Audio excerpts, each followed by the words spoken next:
আমাদের এই 1.5 বছরে মারাত্মক ইনিশিয়াল স্টেজটা কেমন ছিল আপনারা দেখেছেন। এখনো আমরা নির্বাচনমুখী হয়ে গেছি। সত্যিকার অর্থে আমরা কংক্রিট কাজ করার সময় পেয়েছি 1 বছর মতো।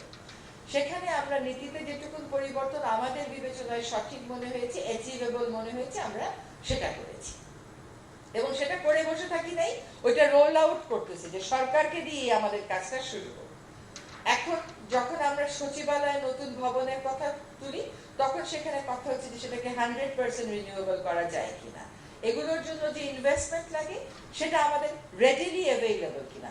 অনেক টাকা রেখে আমাদের জন্য আগের সরকার চলে যায় নাই, এটাও একটু মনে রাখতে হবে। হ্যাঁ, কিন্তু তারপরেও এগুলোকে সীমাবদ্ধতা হিসেবে দেখছি না, ওভারকাম করার চেষ্টা করছি। It's just getting time consuming.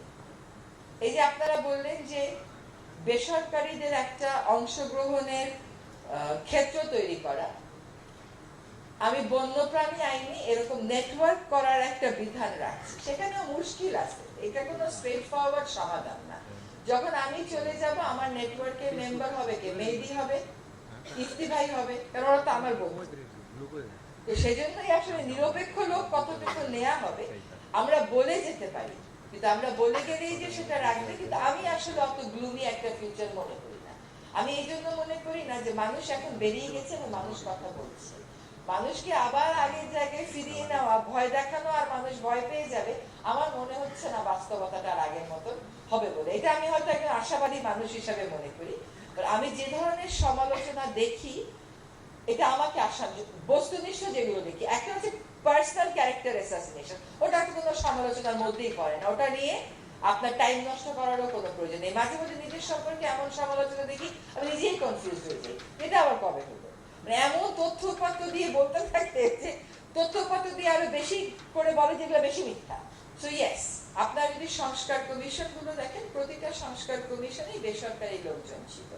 এখন আপনি বলবেন সংস্কার কমিশনের সব মতামত তো আপনারা গ্রহণ করেনি, সব মতামত গ্রহণ করার মতন অবস্থানেও আমরা নাই, সেই সময়ের দিক থেকেও যদি বিবেচনা করে সেই সুযোগটুকু আমাদের নেই। তবে আমরা যেটুকু পারি নানান রকম বাধা বিপত্তি পার করে সেটুকুন করে দিয়ে যাওয়ার চেষ্টা করছি। সেটা সবাইকে স্যাটিসফাই করবে না, নেক্সট যেটুকু বাকি থাকে সেটুকুনের জন্য কথা বলবেন।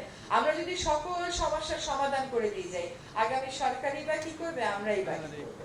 আমরা বরং এনগেজমেন্টের একটা জায়গা দিয়ে রাখি। অবশ্যই কতগুলো বিষয়ে মানুষের মতামত থাকবে, অবশ্যই আদর্শ কেন্দ্রিক সমাজ পরিচালনা করতে আরো অনেক পথ আমাদেরকে একসাথে পার করতে হবে।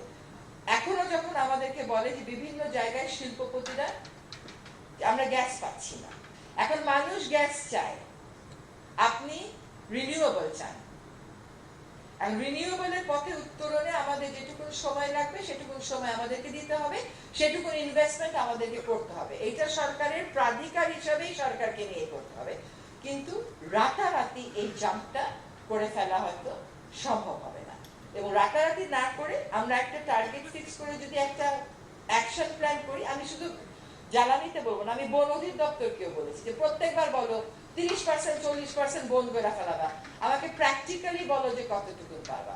এখন আমার 23% গাছ আছে, কতটুকু পাবা? বলছে 2035-এর মধ্যে সর্বোচ্চ পারা সম্ভব হচ্ছে 27%, তার মানে 3.5% বাড়ানো সম্ভব। আচ্ছা, আমি তাতেই খুশি, কিন্তু আমাদের টার্গেটটাই হতে হবে আমরা শতভাগ নবায়ন যোগ্যতে যাব। সেটার একটা পথ রোডম্যাপের বাংলা কি পথ নকশা আমরা প্রস্তুত করি এবং আমরা সকলের অংশগ্রহণের সুযোগ তৈরি করি।